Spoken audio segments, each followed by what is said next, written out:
ఇప్పుడు government of India ఇచ్చారు, ఒక 15,000 కోట్లు వరల్డ్ బ్యాంక్ నుంచి అమరావతికి ఇచ్చారు, ఒక 12,150 కోట్లు పోలవరానికి ఇచ్చారు, ఒక 11,114 కోట్లు రివైవల్కి ఇచ్చారు.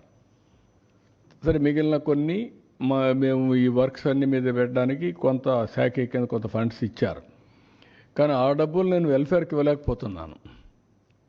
కనీసం అక్కడ పెడితే రివైవ్ అయితే, డెవలప్మెంట్ అయితే నాకు ఆదాయం పెరుగుతుంది. ఆదాయం పెరిగితే ఇస్తాం. ఇంకొంచెం ఫ్లెక్సిబిలిటీ కోసం ఆలోచిస్తున్నాం. ఎక్కడ ఫ్లెక్సిబిలిటీ వస్తే అక్కడ అవసరమైతే బారో చేసైనా సరే I want to give my commitments. తల్లికి వందనం కానీ, లేకపోతే రైతులకు ఇవ్వాల్సిన రైతు భరోసా కానీ I want to give it. ఏది రైతు అయినా అవస్థపడాలి, గవర్నమెంట్ అయినా అవస్థపడాలి. నాకు ఫ్లెక్సిబిలిటీ ఉంటే నేను అవస్థ తీసుకోవడానికి సిద్ధంగా ఉన్నా. I will give it. ఆ ప్రయత్నంలోనే అనునిత్యం ఉన్నాం. మా డిపార్ట్మెంట్కి అదే చెప్పాం. They are also doing same exercise.